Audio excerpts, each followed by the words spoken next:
एका गावात रामभाऊ नावाचे श्रीमंत सावकार राहत होते. देवाच्या कृपेने त्यांच्या घरात सर्व सुखसुविधा होत्या. त्यांना 12 वर्षाचा मुलगा होता. त्याचं नाव रोहन. रोहनच्या जन्मावेळी त्याची आई वारली. रामभाऊ त्यांच्या मुलाच्या भरोश्यावर त्यांचं आयुष्य जगत होते. रामभाऊंचा त्यांच्या मुलावर खूप जीव होता. आपल्या मुलाच्या चांगल्या आयुष्याची त्यांना सारखी काळजी लागून राहिलेली असायची. घरापासून थोड्या अंतरावर त्यांचं दुकान होतं. त्या दुकानात एक कामगार होता. एक दिवस रामभाऊ दुकानात बसले होते. तेवढ्यात त्यांचा मुलगा तिथे रडत आला. रडत रडत तो म्हणाला, "बाबा, मी खेळता खेळता पडलो आणि मला खूप लागलं." हे एकदाच रामभाऊंनी बघितलं तर खरंच त्यांच्या मुलाच्या डोक्याला जखम झाली होती आणि त्यातून रक्त येत होतं. मुलाच्या डोक्याला लागलेली जखम बघून रामभाऊंचं मन भरून आलं. त्यांनी मागचा पुढचा विचार केला नाही आणि त्याला कडेवर उचलून पळतच दवाखान्यात गेले. दुकानापासून दवाखाना खूप लांब होता. तरी पण रामभाऊ आपल्या मुलाला घेऊन दवाखान्यात पोहोचले. डॉक्टर त्यावेळी आराम करत होते. रामभाऊंनी मुलाला खुर्चीवर बसवलं आणि ते थेट डॉक्टरांच्या केबिनमध्ये गेले. ते डॉक्टरांना म्हणाले, "डॉक्टर साहेब, माझ्या मुलाला बघा. त्याच्या डोक्याला मोठी जखम झाली आहे." डॉक्टर साहेब रामभाऊंना ओळखत होते. ते रामभाऊंच्या दुकानावर घरगुती वस्तू घ्यायला वरचेवर जात असत. त्यांनी रामभाऊंना अगदी काकुळतीने आलेलं बघून उठून उभे राहिले आणि म्हणाले, "अरे रामभाऊ, काय झालं? तुम्ही एवढे टेन्शनमध्ये का आहात? तुम्ही तर घामाने पूर्ण भिजला आहात. काही अघटित घडलंय का?" रामभाऊंनी घाबरत घाबरत त्यांना घडलेली सगळी हकीकत सांगितली आणि त्यांच्या मुलाला बघायची विनंती केली. हे ऐकून डॉक्टर लगेच त्यांच्या मुलाला बघायला गेले. त्यांनी रोहनच्या डोक्याला झालेली जखम बघितली आणि म्हणाले, "घाबरण्यासारखं काही नाही. फक्त खेळता खेळता पडलाय आणि जखम छोटी आहे. त्यामुळे काळजी करू नका. मी त्याचा उपचार करतो. जखम लवकर भरून येईल." पण रामभाऊ अजून पण टेन्शनमध्येच होते. ते डॉक्टरांना सारखं म्हणत होते, "डॉक्टर साहेब, थोडं काळजीनं घ्या. बघा ना, त्याला खूप लागलं आहे. रक्तसुद्धा खूप गेलंय. काही प्रॉब्लेम व्हायला नको. तुम्ही पैशांची काळजी अजिबात करू नका. किती पण महागातली औषधं असू द्या, मी ती घेऊन येईन. पण तुम्ही त्याचा चांगला इलाज करा. कुठे कमी पडून देऊ नका." डॉक्टर म्हणाले, "रामभाऊ, तुम्ही विनाकारण काळजी करत आहात. काळजी करू नका. मी मलमपट्टी करून देतो. तुमचा मुलगा लवकर ठीक होईल." असं म्हणत डॉक्टरांनी रोहनवर इलाज केले. त्याला मलमपट्टी केली आणि काही औषधं लिहून दिली. त्यानंतर त्यांनी रामभाऊंना सांगितलं की तुम्ही आता तुमच्या मुलाला घरी घेऊन जाऊ शकता. रामभाऊंनी डॉक्टरांचे आणि देवाचे खूप खूप आभार मानले आणि त्यांच्या मुलाला घरी घेऊन आले. संध्याकाळी त्यांच्या दुकानातला कामगार दुकान बंद करून मालकाच्या घरी गेला.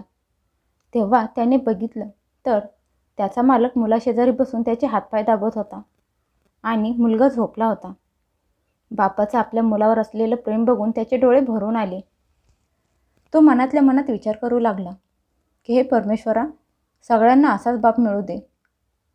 त्याने बघितलं तर मालकाच्या कपड्यांवर रक्ताचे डाग पडले होते. तो मालकाला म्हणाला, "मालक, तुमच्या कपड्यांवर तर रक्ताचे डाग पडले आहेत. एक काम करा, ते कपडे काढून माझ्याकडे द्या. मी ते धुवून स्वच्छ करतो. जर वेळेवर नाही धुतले तर ते डाग कायम राहतील आणि तुमचे एवढे महाग कपडे खराब होतील." हे ऐकून रामराव त्याला म्हणाले, "माझे कपडे माझ्या मुलापेक्षा जास्त महत्त्वाचे नाहीत. तू माझ्या कपड्यांची काळजी करू नकोस. एक काम कर, पटकन बाजारात जा आणि माझ्या मुलासाठी काजू, बदाम आणि काहीतरी गोडधोड खायला घेऊन ये. मला माझ्या मुलाला काजू बदाम खायला घालायचे आहेत. म्हणजे तो लवकरात लवकर बरा होईल. त्याचं बरंच रक्त गेलं आहे. त्यासाठी त्याला फळांचा ज्यूससुद्धा घेऊन ये. म्हणजे त्याचं रक्त लवकर वाढेल." असं म्हणून त्यांनी नोकराला बाजारात पाठवलं. रामभाऊ आपल्या मुलाची अगदी आईसारखी काळजी घ्यायचे. त्याला खाऊ पिऊ घालायचे, फळांचा ज्यूस द्यायचे, दुधात काजू बदाम घालून द्यायचे. हळूहळू त्यांचा मुलगा ठीक झाला. रामभाऊ त्यांच्या मुलाच्या जवळ बसलेले असायचे. ते त्याला अजिबात एकटं सोडत नव्हते. जेव्हा त्याची जखम पूर्णपणे भरून आली तेव्हा त्यांच्या जीवात जीव आला. आता ते त्यांच्या दुकानावर जायला लागले. एवढे दिवस ते त्यांच्या मुलाच्या जवळच होते, त्यामुळे दुकानात जात नव्हते. त्यांना सारखी त्यांच्या मुलाची काळजी लागलेली असायची. हळूहळू दिवस पुढे गेले. आता त्यांचा मुलगा मोठा झाला. त्याचं लग्नाचं वय झालं. रामभाऊंनी त्यांच्या मुलाचं लग्न धुमधडाक्यात एका शिकलेल्या मुलीसोबत लावून दिलं. आता रामभाऊंच्या घरात सूनसुद्धा आली. त्यामुळे त्यांचं आयुष्य मुलाच्या आणि सुनेच्या सोबत छान चालू झालं. सुरुवातीचे काही दिवस तर सुनेने घर छान सांभाळलं. नवऱ्याची आणि सासऱ्यांची खूप सेवा केली. पण हळूहळू दिवस पुढे जाऊ लागले तसे तिचे विचार आणि वागणं दोन्हीही बदलू लागलं. ती तिच्या सासऱ्यांशी तोडून वागू लागली. रामभाऊंना त्यांच्या सुनेचं त्यांच्याशी असं वागणं समजत होतं, पण ते काही बोलत नव्हते, नाही कुठे चर्चा करत होते. त्यांच्या मनात त्यांच्या सुनेबद्दल कटुता नव्हती. ते विचार करायचे की असू दे, काही प्रॉब्लेम नाही, त्यांची सून अजून लहान आहे. जेव्हा तिला जबाबदारीची जाणीव होईल तेव्हा तिला सगळं समजेल.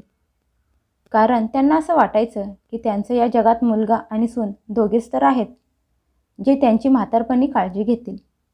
आत्ता तर ते ठीकठाक आहेत, तर उगाच कशाला त्यांच्या अंगावर ओझं टाकायचं, असा विचार करून ते काही बोलत नव्हते आणि कायम आहे त्यात समाधान मानायचे.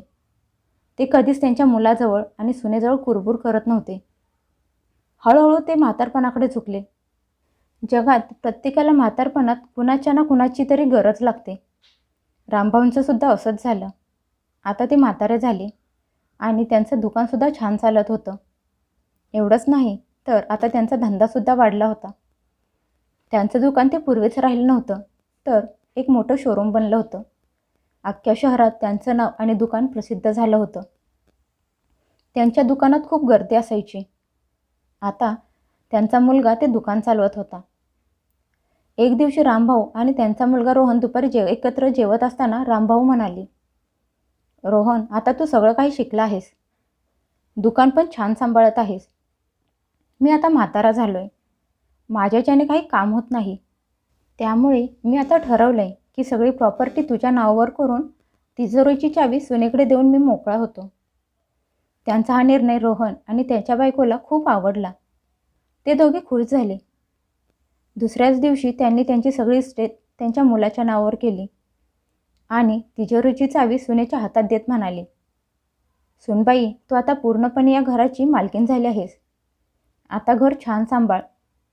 मला काय फक्त वेळेच्या वेळी जेवण पाणी देत जा आणि माझी काळजी घे, बस. मुलगा आणि सून म्हणाले, बाबा, तुम्ही अजिबात काळजी करू नका, आम्ही तुमची नीट काळजी घेऊ, तुम्हाला कशाची कमी पडू देणार नाही. सूनबाई खूप आनंदात होती की चला, आता आपल्या मनाप्रमाणे पैसे खर्च करायला मिळणार, मनासारखं वागायला मिळणार, मनासारखे कपडे खरेदी करू शकणार. दुसऱ्या दिवशी रामभाऊ त्यांच्या नोकरासोबत त्यांच्या दुकानात जाऊन बसले. वाटेत जात असताना त्यांचा नोकर त्यांना म्हणाला, मालक, तुम्ही कुठे देवाला निघालाय का? रामभाऊ म्हणाले, नाही. नोकर म्हणाला, मग तुम्ही तुमची सगळी इस्टेट मुलाच्या नावावर का केलीत? रामभाऊ म्हणाले, अरे, आज नाही तर उद्या ही सगळी इस्टेट माझ्या मुलाला आणि सुनेलाच मिळणार होती. मग आत्ता दिली तर काय बिघडलं? फक्त ते दोघे आनंदात असले पाहिजेत, म्हणजे मला सुखात ठेवतील. असो, तू जास्त डोकं चालवू नकोस, मला काय करायचं आहे ते मला चांगलंच माहीत आहे. नोकर काही न बोलता शांत बसला.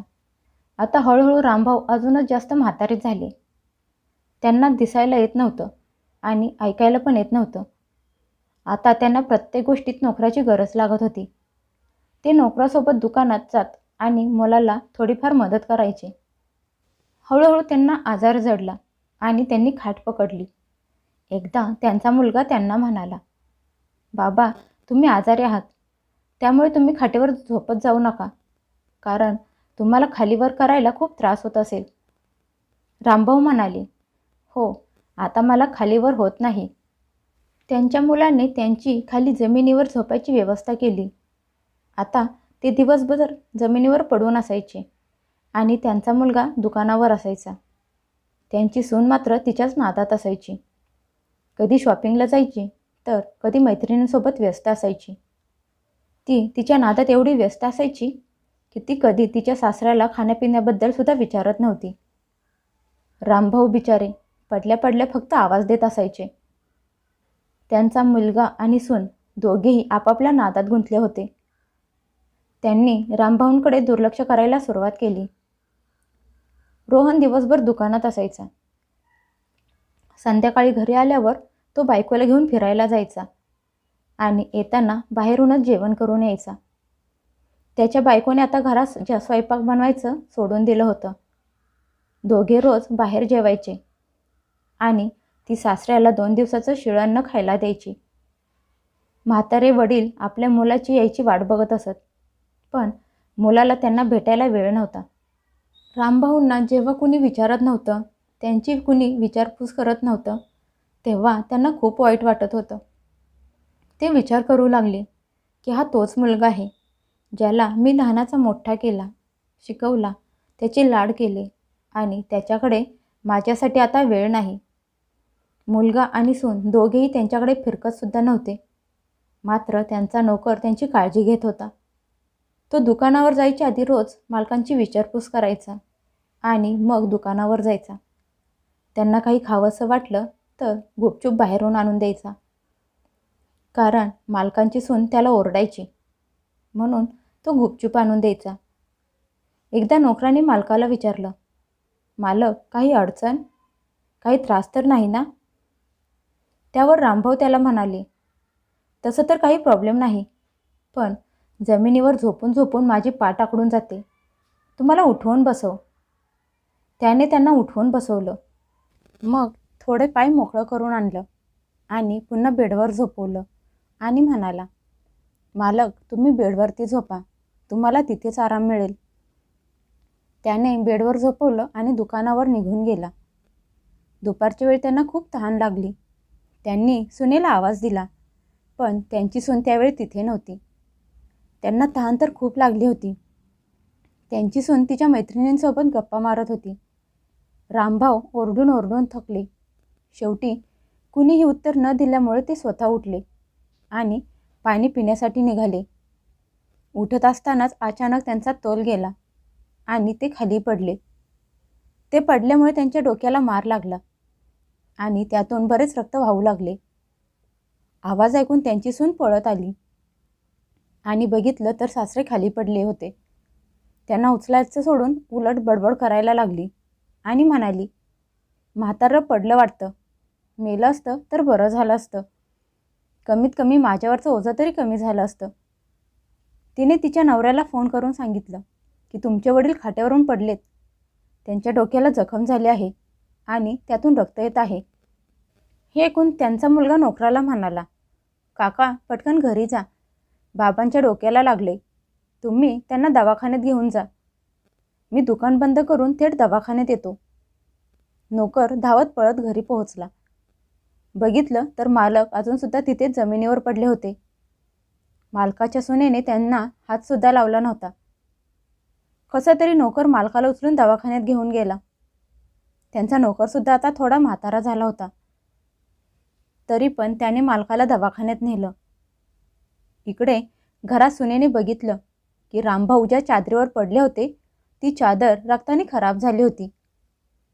सून नाक मुरडत म्हणाली, म्हाताऱ्याने एवढी चांगली चादर पण खराब केली. नोकऱ्याने मालकाला दवाखान्यात नेलं आणि एका खुर्चीवर बसवलं. तो इकडे तिकडे मालकाच्या मुलाला शोधू लागला, पण मुलगा कुठेच दिसला नाही. म्हणून मग त्याने फोन लावला आणि म्हणाला, तुम्ही कुठे आहात? मी दवाखान्यात आलोय, मोठ्या मालकांना खूप लागले, तुम्ही लवकर या. पलीकडून मुलगा म्हणाला, काका एक काम करा, तुम्ही बाबांना डॉक्टरांना दाखवा, इथे दुकानात खूप गर्दी झाली आहे, गर्दी कमी झाल्यावर मी दुकान बंद करतो, घरी एक चादर पोहोचवतो आणि तिकडे दवाखान्यात येतो. नोकर मालकांना घेऊन दवाखान्याच्या बाहेर त्याची वाट बघत बसला. नोकर विचार करू लागला की एक वेळ होती जेव्हा छोट्या मालकांना जखम झाली होती, तर मोठे मालक स्वतः त्यांना उचलून घेऊन पळत दवाखान्यात आले होते. अर्धा तास लांब असलेल्या दवाखान्यात त्यांनी मुलाला अवघ्या 10 मिनिटात घेऊन आले होते, पण आता तर त्याच मुलाकडे गाडी असून देखील तो 1 तास झाला तरी दवाखान्यात पोहोचला नाही. काही दिवस आलेत. जवळजवळ तास दीड तासानंतर त्यांचा मुलगा रोहन दवाखान्यात आला आणि त्यानंतर डॉक्टरांना दाखवलं. डॉक्टरांनी त्यांना तपासल्यावर म्हणाले, यांना तर खूप लागलंय, यांना ॲडमिट करून घ्यावं लागेल. रोहन लगेच म्हणाला, डॉक्टर साहेब, तुम्ही यांना ॲडमिट करून घेऊ नका. काही थोडीफार औषधं द्या. यांना ॲडमिट केलं तर त्यांच्यासोबत मला इथं थांबावं लागेल. मग ना मला दुकान व्यवस्थित चालवायला मिळेल आणि नाही मी घरी वेळेवर जाऊ शकेन. माझी बायको माझ्याशिवाय राहू शकत नाही. तुम्ही एक काम करा, काही औषधं द्या. डॉक्टर म्हणाले, ठीक आहे, मी यांची मलमपट्टी करतो आणि काही औषधं लिहून देतो. औषधं थोडी महाग आहेत, पण तुमच्या वडिलांना लवकर बरं वाटेल. रोहन लगेच म्हणाला, डॉक्टर साहेब, औषधं महागातली द्यायची काहीच गरज नाही. थोडी स्वस्तातली द्या. 4-5 दिवसांच्या जागेवर 10-20 दिवस लागले तरी चालतील. यांच्या वाचून कुठलं काम अडत नाही, त्यामुळे मला घाई नाही. उगाच महागातल्या औषधांची गरज नाही.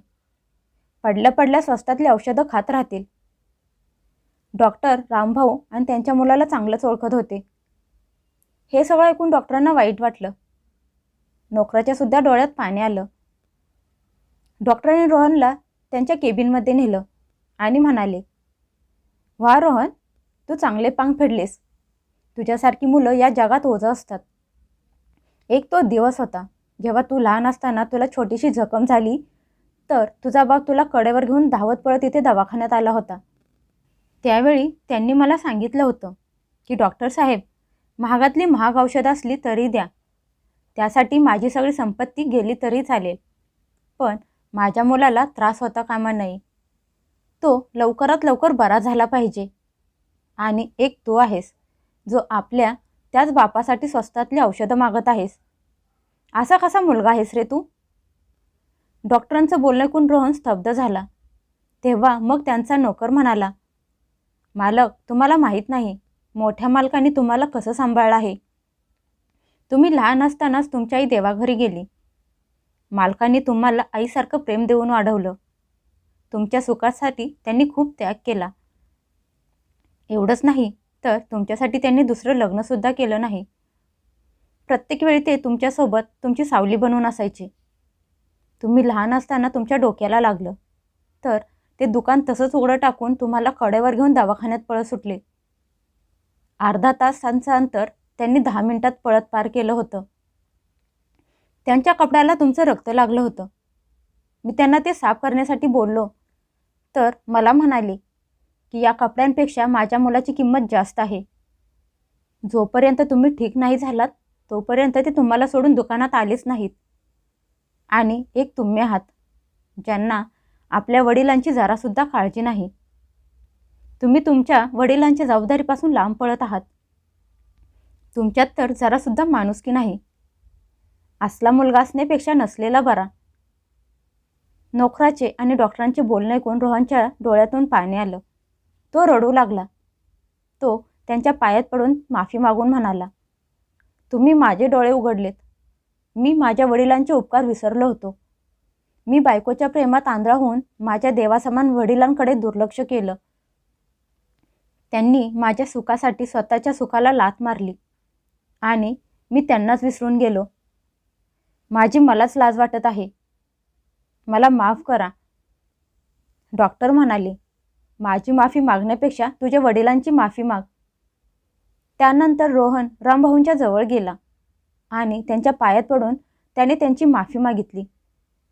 त्यांनी डॉक्टरांना सांगून वडिलांना दवाखान्यात ॲडमिट केलं आणि त्यांच्या शेजारी बसून त्यांची देखभाल करू लागला. त्यांची काळजी घेऊ लागला. त्याने वडिलांचा छान इलाज केला. रामभाऊंनी बघितलं की त्यांचा मुलगा आता पूर्णपणे बदलला आहे. त्याच्यात चांगले संस्कार आले आहेत. त्यामुळे त्यांना खूप आनंद झाला. त्यांनी आपल्या मुलाला जवळ घेतलं आणि प्रेमाने म्हणाले, रोहन, उशिरा का होईना पण तुला शहाणपण आलं आहे. यामुळे तुझं म्हातारपण नक्कीच चांगलं जाईल. कारण आज जे म्हातारपण माझ्यावर आलंय तेच उद्या तुझ्यावर देखील येणार आहे. जेव्हा तुझी मुलं तुझी सून म्हातारपणी तुझे हाल करतील तेव्हा तुला किती दुःख होईल. प्रत्येकाला आपल्या मुलांकडून हीच अपेक्षा असते की त्यांनी आपल्या म्हातारपणी आपली सेवा करावी, आपला आधार बनावं. लहानपणी बाप मुलांना सांभाळतो आणि म्हातारपणी तोच मुलगा बापाला सांभाळतो. हीच जगाची रीत आहे. पूर्वी माणसं म्हणायची की आम्ही देवाला तर बघितलं नाही, पण आमचे आई वडील आमच्यासाठी देव आहेत. मग आजकालची माणसं म्हाताऱ्या लोकांसोबत असं का वागत आहेत? का त्यांना इज्जत दिली जात नाही? का म्हातारपणी त्यांचं दुःख समजून घेत नाहीत?